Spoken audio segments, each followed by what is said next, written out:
this picture is from last night. It was a beautiful night in Prague last night, snowy and bright.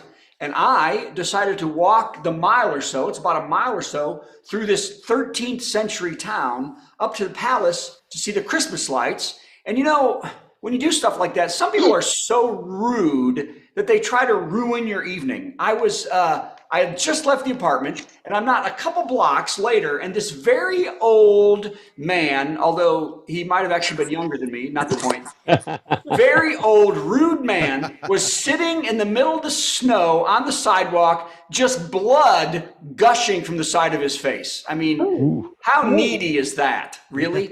So now, everybody else, it was so weird because the street is always packed here, especially at Christmas, and no one seemed to have a problem with this. They were all just walking by and talking, those clever ducks. And I thought at first maybe he wasn't there, was I not seeing this guy. So I tried to walk off like a real man.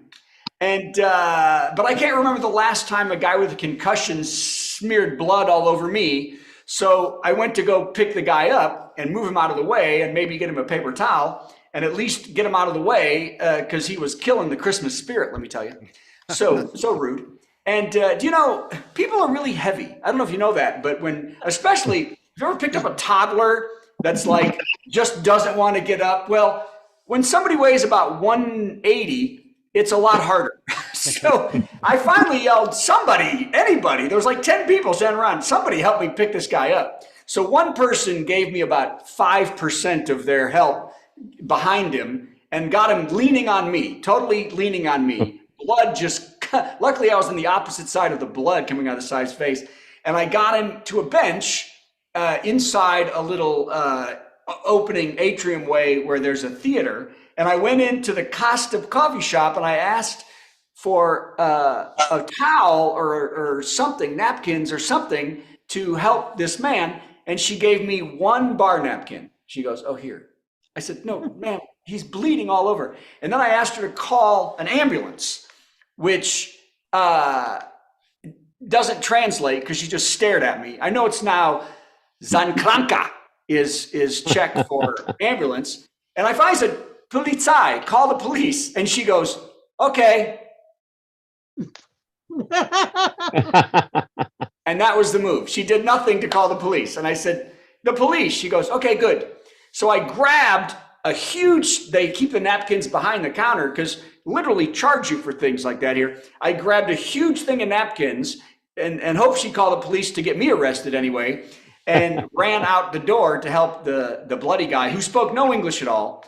And I gave him the napkins and by the way, I had no blood on me. I was so happy that I gave him the napkins and then there was no one around. I had no help. And I realized that right outside our apartment, right now where I am right now, if you go straight down and out the door across the street, there's a police station. We've seen 1 million police and it was only half a block away. So I have to leave the guy bloody, leaning up against the wall and run to go to get a policeman a half a block away. And I lucked out because there was a policeman wiping the snow off his cruiser. And I ran up and I yelled, blood, because I didn't know if he spoke English. And I think law enforcement must know that in many languages because he was like, oh, blood, yeah. And he looked at me first. And by the way, in Czech, it's krev, is blood. And I said, no, follow me. And he wanted to run back, which is great because he's with me now when I fall down and hurt myself on the sidewalk. So we're running back and he's on the thing. And my biggest worry then was that this guy had gotten up and wandered off while I was coming back and gone. So I come back and I'm like, surprise, sorry. So, but the guy was still there. And actually 4 people had now come around and were helping this guy. And he radioed for help and they had called an ambulance. And so now there were at least 4 more suckers than me that were trying to help somebody. And we had a medic and then we had 8 people now there. And at this point I thought, this dude really is an attention hog. And I was like, I don't need to be here anymore because the best thing I do, my greatest skill is handing people off who actually know how to help. So I just wanted to say the palace was beautiful. Okay, so that was that little story. Now,